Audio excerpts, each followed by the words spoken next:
সবাইকে স্বাগত। আশা করি আপনারা সকলে ভালো আছেন। আপনাদের পরীক্ষাটি এমসিকিউ হবে। আপনারা অনেকেই জানেন, আবার অনেকেই জানেন না। আমি বলে রাখি আপনাদের পরীক্ষাটি এমসিকিউ হবে। আজকে একটি এমসিকিউ পরীক্ষার মডেল টেস্ট নিয়ে এসেছি। ইনশাআল্লাহ এই মডেল টেস্ট থেকে 25 থেকে 30 নাম্বার আপনি অনায়াসে কমন পাবেন। শুধু কষ্ট করে একটু সময় নিয়ে সম্পূর্ণ ভিডিওটা দেখেন, আপনি পরীক্ষায় পাস করতে পারবেন।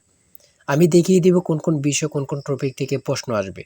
সম্পূর্ণ ভিডিওটা দেখেন। আপনারা অনেকেই পরীক্ষা উত্তীর্ণ হতে পারেন না, কারণ একটি পরীক্ষার প্রশ্ন প্যাটার্ন বোঝেন না, কোন কোন টপিক থেকে প্রশ্ন আসবে সেটা বোঝেন না, কোন কোন বিষয় থেকে প্রশ্ন আসবে, কোন কোন বিষয় টপিক থেকে প্রশ্ন পড়তে হবে সেটা বোঝেন না বলেই কিন্তু পরীক্ষা উত্তীর্ণ হতে পারেন না।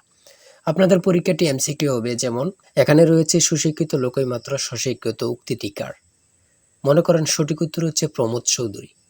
এখানে 4টা অপশন থেকে সঠিক উত্তর হচ্ছে ডি। তাহলে ডি নাম্বারটা আপনারা ভরাট করতে হবে। আমার কথা বুঝতে পারছেন? যারা প্রত্যেকটি প্রশ্নের, অর্থাৎ যদি এখানে 60 নম্বরের পরীক্ষা হয়, যদি আপনারা 40 পান, কমপক্ষে 45 পান, তাহলে পরীক্ষা উত্তীর্ণ হবেন। আবার যদি 80 মার্কের পরীক্ষা হয়, যদি আপনি 60 মার্ক পান অথবা 65 মার্ক পান, তাহলে আপনি পরীক্ষা উত্তীর্ণ হবেন। ঠিক আছে? তাই বলে রাখি, আপনাদের সর্বপ্রথম প্রয়োজন একটি ভালো সাজেশন। আমরা আপনাদের জন্য একদম শর্ট করে চূড়ান্ত সাজেশন তৈরি করেছি। পরীক্ষার প্রশ্ন প্যাটার্ন যেমন থাকবে সেম প্যাটার্নে আমরা একটি চূড়ান্ত সাজেশন তৈরি করেছি। সাজেশনটি নিতে স্ক্রিনে দেওয়া হোয়াটসঅ্যাপ নাম্বার রয়েছে, ইমো নাম্বার রয়েছে। দুটোর মধ্যে যে কোনো একটি মেসেজ করে সাজেশনটি সংগ্রহ করুন। সাজেশনের মূল্য 100 টাকা। আমি বলি অবশ্যই প্রত্যেকে আমাদের সাজেশনটি সংগ্রহ করবেন, আপনি পরীক্ষায় পাশ করবেন। যারা বিভিন্ন চাকরির কারণে, কাজের কারণে অথবা পড়ালেখা একটু বুঝেন কম, সময় পান না, তারা অবশ্যই আমাদের এই শর্ট সাজেশনটি সংগ্রহ করে শুধু A to Z পড়ে যাবেন।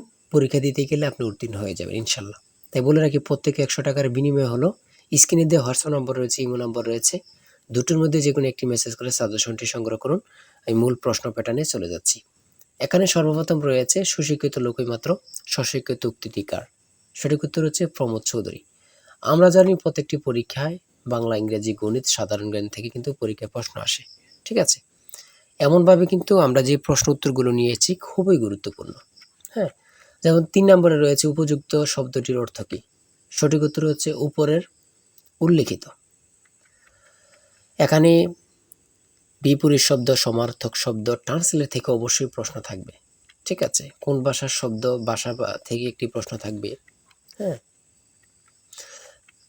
তারপরে রয়েছে অপরিণত অর্থে কাঁচা শব্দের ব্যবহার কোনটি? কাঁচা বয়স। মাথা দেওয়া শব্দটির অর্থ কী? দায়িত্ব গ্রহণ। হ্যাঁ? বুঝতে হবে কিন্তু। আমাদের সাজেশনের প্রত্যেকটি প্রশ্নের ব্যাখ্যা ও সমাধান সহ পেয়ে যাবেন। ঠিক আছে? কবিতা শব্দের বহুবচন কোনটি? সঠিক উত্তর হচ্ছে কবিতাগুচ্ছ। সন্ধি বিচ্ছেদ থেকে অবশ্যই একটি প্রশ্ন থাকবেই। ঠিক আছে? অবশ্যই একটি প্রশ্ন থাকবে। শুদ্ধ বানান থেকে অবশ্যই থাকবে। ছন্দনাম থেকে অবশ্যই থাকবে। যেমন 18 নাম্বার রয়েছে বীরবল। কার ছন্দনাম? সেটা হচ্ছে প্রমোদ চৌধুরী। আমার মনে হয় কত পরীক্ষা যে আসছে, আল্লাহ ছাড়া কেউ জানে না। ঠিক আছে? অনেক পরীক্ষা আসে এই প্রশ্নগুলো। সমার্থক শব্দ থেকে অবশ্যই থাকবে। ট্রান্সলেট থেকে অবশ্যই থাকবে। হ্যাঁ? প্রিপোজিশন, আর্টিকেল, ভয়েস থেকে থাকে। বিভিন্ন নাউন থেকে অবশ্যই প্রশ্ন থাকবে। ঠিক আছে? আমি বলে রাখি। যারা পরীক্ষা দিবেন প্রত্যেকে আমাদের সাজেশনটি সংগ্রহ করবেন। সিনোনিম অথবা অ্যান্টোনিম থেকে অবশ্যই প্রশ্ন থাকবে। হ্যাঁ? সিনোনিম অথবা অ্যান্টোনিম থেকে প্রশ্ন থাকবেই। 100% শিওর। এটা ধরে নিতে পারেন। প্রিপোজিশন থেকে অবশ্যই প্রশ্ন থাকবে।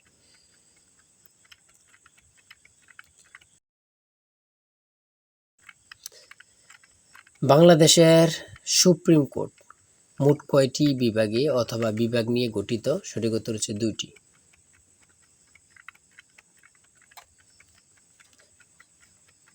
ম্যানগ্রোভ বন কি? সেটা হচ্ছে উপকূলীয় বন। খুবই গুরুত্বপূর্ণ। বাংলাদেশকে স্বীকৃতি দানকারী প্রথম আরব দেশ কোনটি? খুবই গুরুত্বপূর্ণ। ইরাক।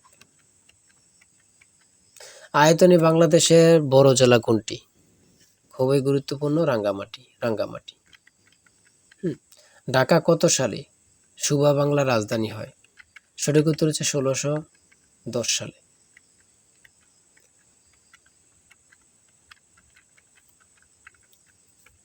স্বাধীন বাংলাদেশে এ পর্যন্ত কতটি আদমশুমারি অনুষ্ঠিত হয়েছে?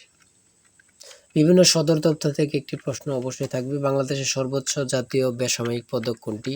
স্বাধীনতা পদক। ও এখানে আবার থাকতে পারে বাংলাদেশের সর্বোচ্চ জাতীয় পদক কোনটি? স্বাধীনতা পদকই হবে। ঠিক আছে?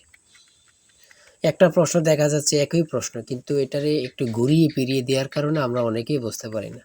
হ্যাঁ, ঘুরিয়ে ফিরিয়ে দিলেই কিন্তু আমরা অনেকেই বুঝতে পারি না। এটি কিন্তু আমাদের একটা বড় সমস্যা। একটি সংখ্যা 220 থেকে যত বড়, 490 থেকে তত ছোট। সংখ্যাটি কত? এই দুইটা সংখ্যা যোগ দিয়ে 2 দিয়ে ভাগ দিলে কিন্তু বাইর হয়ে যায়। দুইটা সংখ্যা যোগ দিয়ে 2 দিয়ে ভাগ দিবেন, বের হয়ে যাবে। হ্যাঁ, একদম ইজি, যদি বোঝেন ইজি, আর না বুঝলে তো কঠিন হবেই, ঠিক না? যারা প্রথম পরীক্ষা দিবেন তাদের জন্য একটু কঠিন কঠিন, আর যারা অনেক দিন পরীক্ষা দিচ্ছেন, ফেল করতেছেন, অথবা এমসিকিউ পরীক্ষা উত্তীর্ণ হচ্ছেন, লিখিত পরীক্ষায় ফেল করতেছেন, এমসিকিউ লিখিত উত্তীর্ণ ভাইভাতে যেয়ে ফেল করতেছেন, তারা পরীক্ষা সম্পর্কে অনেক কিছুই জানেন। তাই বলে রাখি আজকের ভিডিও এই পর্যন্ত। ঠিক আছে, আজকে 80টি এমসিকিউ নিয়ে আলোচনা করেছি। আমাদের আমাদের চ্যানেলে কিন্তু আমাদের পেজে অনেক ভিডিও দেওয়া আছে, আপনারা ওখান থেকে দেখে আসতে পারেন। আর এখান থেকে ওখান থেকে না দেখে আমাদের চ্যানেলটি সাবস্ক্রাইব ও পেজটি ফলো দিয়ে রাখেন। ভিডিও আপলোড দেওয়ার সাথে সাথে চলে যাবে আপনার কাছে নোটিফিকেশন, আপনি অনেক তথ্য পেয়ে যাবেন। আর আমাদের সাজেশনটি সংগ্রহ করে রাখেন, ইনশাল্লাহ আপনি পরীক্ষা উত্তীর্ণ হয়ে যাবেন। আমাদের সাজেশনটি নিতে স্ক্রিনে দেওয়া হোয়াটসঅ্যাপ নাম্বার রয়েছে, এটা হোয়াটসঅ্যাপ অথবা ইউ নাম্বার যে কোনো একটি মেসেজ করেন, আমাদের সাজেশনটি সংগ্রহ করতে পারবেন। ইনশাল্লাহ সাজেশনটি পরীক্ষা দিতে গেলে আপনি উত্তীর্ণ হয়ে যাবেন। সবাই ভালো থাকবেন, সুস্থ থাকবেন, আর আপনার যে কোনো সমস্যা কমেন্টে লিখুন। আল্লাহ হাফেজ।